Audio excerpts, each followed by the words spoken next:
होनहार छात्र जो आईएएस बनना चाहते थे वो कोचिंग सेंटर में पानी भरने से डूब के मर गए। अब खूब इस समय तू मैं हो रहा है, आरोप प्रत्यारोप हो रहा है, नूरा कुश्ती हो रही है, बतौलेबाजी हो रही है, तू चोर मैं सिपाही वाला खेल चल रहा है। केवल आरोप प्रत्यारोप हो रहा है, लेकिन इस बात की चर्चा नहीं हो रही है कि वो जो नाले का पानी आया वो नाले का पानी नहीं बल्कि भ्रष्टाचार का पानी था। जो 3 छात्र डूबे हैं वो सीवर के पानी में नहीं डूबे हैं, वो नाले के पानी में नहीं डूबे हैं, वो भ्रष्टाचार के पानी में डूबे हैं। भ्रष्टाचार की जो वहां पानी आई थी उसमें डूब गए हो। लेकिन भ्रष्टाचार को जड़ से खत्म करने के ऊपर चर्चा ही नहीं हो रही है। हर साल हजारों लोग रोड एक्सीडेंट में मर जाते हैं सड़क टूटी होने के कारण, और सड़क टूटने का मूल कारण होता है भ्रष्टाचार। लाखों परिवार बर्बाद हो जाते हैं रोड एक्सीडेंट के कारण, और रोड एक्सीडेंट का मूल कारण होता है भ्रष्टाचार। कितने लोग मर रहे हैं भ्रष्टाचार के कारण, फिर भी उसके ऊपर उसको भ्रष्टाचार को खत्म करने पर चर्चा नहीं हो रही है। वैसे बात होगी कि भारत में भगवान श्री राम पैदा हुए, भगवान कृष्ण पैदा हुए, भगवान महावीर पैदा हुए, गौतम बुद्ध पैदा हुए, स्वामी विवेकानंद पैदा हुए, शंकराचार्य जी पैदा हुए, एक से बढ़कर ऋषि महर्षि देवी देवता सबने यही जन्म लिया। लेकिन इतना भ्रष्टाचार भारत में है, जितना भ्रष्टाचार भारत में इतना सिंगापुर में तो नहीं है, जापान में तो नहीं है, दुनिया के कई देशों में नहीं है।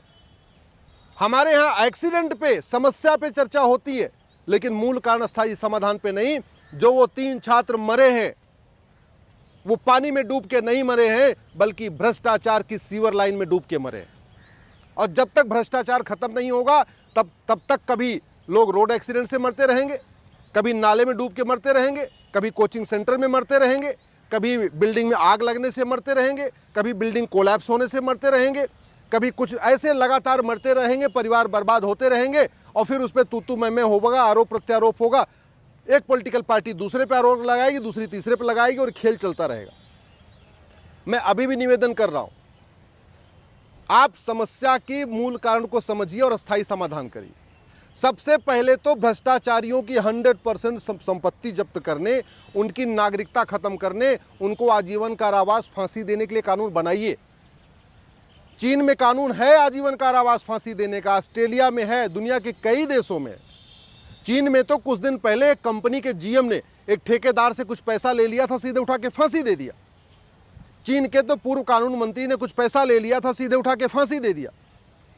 खाड़ी देशों में भ्रष्टाचारियों को फांसी होती है, यूरोप के कई देशों में भ्रष्टाचारियों को फांसी होती है। हम ऐसा कानून क्यों नहीं बना रहे? अल्टीमेटली हमारा 20% बजट भ्रष्टाचार में जा रहा है। थाने दलाली के अड्डे बन चुके हैं, तहसील हमारा कमीशन खोरी का अड्डा बन चुका है, डिस्ट्रिक्ट कोर्ट हमारे में न्याय बिक रहा है, वहां दलाली चल रही है। हवलदार भी ले रहा है, पेशकार भी ले रहा है, तहसीलदार भी ले रहा है, लेखपाल भी ले रहा है, कानून गो भी ले रहा है।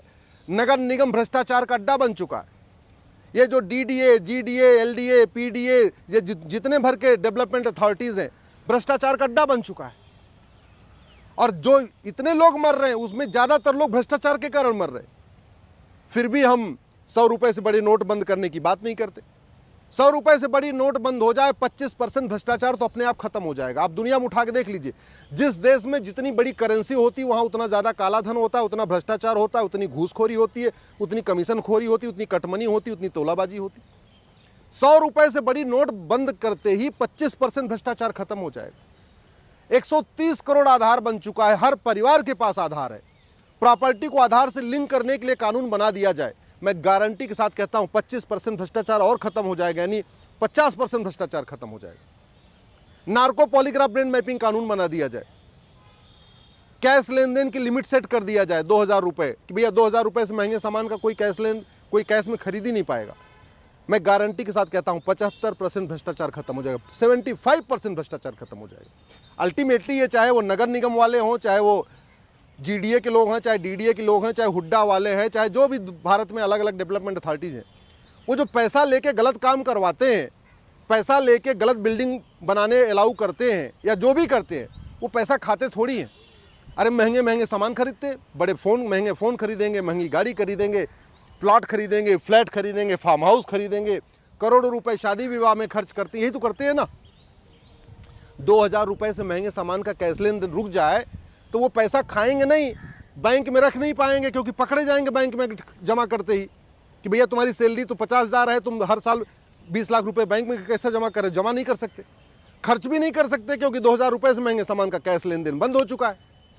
प्रॉपर्टी नहीं खरीद सकते, फार्म हाउस नहीं खरीद सकते क्योंकि 50,000 रुपये से महंगी संपत्ति आधार से लिंक है। जब कोई फार्म हाउस खरीदेंगे, प्लॉट खरीदेंगे, तब भी उनके आधार में वो ऐड होता चला जाएगा, भैया तो साल में इतनी बार प्रॉपर्टी खरीद चुके। तो चाह के भी पैसा नहीं ले पाएंगे। दुर्भाग्यवश न तो भारत में शिक्षा में संस्कार है, न तो ईमानदारी सिखाई जा रही है स्कूलों में, और न तो कानून का खौफ है। शिक्षा में संस्कार नहीं है, कानून का खौफ नहीं है, इसलिए घूसखोरी, कमीशनखोरी, कटमनी, दलाली, तोलाबाजी सब कुछ चल रहा है।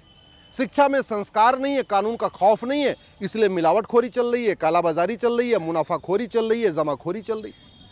शिक्षा में संस्कार नहीं है, कानून का खौफ नहीं है, इसलिए अवैध हथियारों का कारोबार चल रहा है, ड्रग स्मगलिंग का कारोबार चल रहा है, ह्यूमन ट्रैफिकिंग का कारोबार चल रहा है, अपहरण उद्योग चल रहा है, भाड़े पे हत्याएं हो रही हैं। शिक्षा में संस्कार नहीं है, कानून का खौफ नहीं है, और कानून का खौफ नहीं है इसलिए बाकी और भी अपराध जो देश विरोधी का अपराध होते हैं, जासूसी, गद्दारी, सब चल रही है। पैसे, सारे सब कुछ पैसे के लिए होते हैं। केवल जस्टिस विद इन ईयर लागू कर दिया जाए ना, जस्टिस विद इन ईयर, कि जो भी अपराध करेगा साल भर के अंदर सजा होगी। मैं गारंटी के साथ कहता हूं, फिर कोई बच्चा नहीं मरेगा, फिर किसी कोचिंग सेंटर में पानी नहीं भरेगा। केवल जस्टिस विद इन ईयर लागू कर दिया जाए, 100% प्रॉपर्टी जब्त करने, नागरिकता खत्म करने और आजीवन कारावास, फांसी देने के लिए कानून बना दिया जाए भ्रष्टाचारियों को। मैं गारंटी के साथ कहता हूं, ये सड़क हर साल नहीं टूटेगी, 3 साल 4 साल चलेगी। केवल कठोर कानून बना दिया जाए भ्रष्टाचारियों की 100% प्रॉपर्टी जब्त करने, नागरिकता खत्म करने, आजीवन कारावास, फांसी के लिए। ये जो सीवर लाइन जाम होते हैं ना, थोड़ी सी बारिश होती सीवर लाइन जाम होती, ये बंद हो जाएगी। ये जो सरकारी बिल्डिंग गिर जाती है, उसके छत टूटते रहते हैं, छत गिरते रहते हैं, ये बंद हो जाएगा। भारत की 50% समस्याओं का मूल कारण भ्रष्टाचार है। 50% समस्याओं का, चाहे वो छत गिरने का मूल कारण, चाहे वो सीवर लाइन चौक होने का मूल कारण, या सड़क बार बार टूटने का मूल कारण, सरकारी बिल्डिंग गिरने का मूल कारण, सरकारी हॉस्पिटल की बदहाली का मूल कारण, सरकारी स्कूल के बदहाली का मूल कारण, जो भी है इसका मूल कारण है भ्रष्टाचार। और पहली बात तो ये कोचिंग का धंधा इतना क्यों फल फूल रहा है? जानते हैं क्यों? क्योंकि जो पढ़ाया जाता है वो पूछा नहीं जाता। ये भी बहुत बड़ा रैकेट है, और जो पूछा जाता है वो पढ़ाया नहीं जाता। अरे भैया, जब जो BA BSc BCom में पढ़ा रहे हो उसको पूछो ना। बच्चा कॉलेज में पढ़ेगा, वहीं से सीधे एग्जाम दे लेगा, कोचिंग क्यों करना? कोचिंग माफियाओं ने पूरे एजुकेशन सिस्टम को हाईजैक कर लिया। स्कूल माफियाओं ने पूरे एजुकेशन सिस्टम को हाईजैक कर लिया।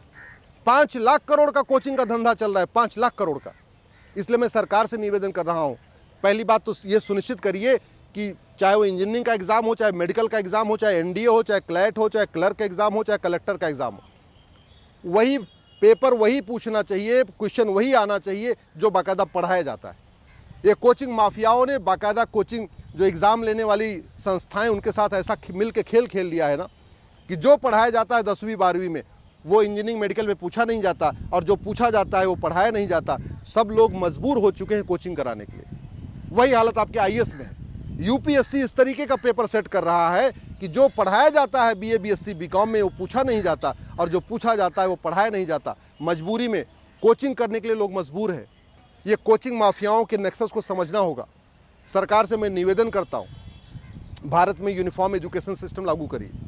पूरे देश की जो भी आपको किताब है वो सुनिश्चित कर लीजिए।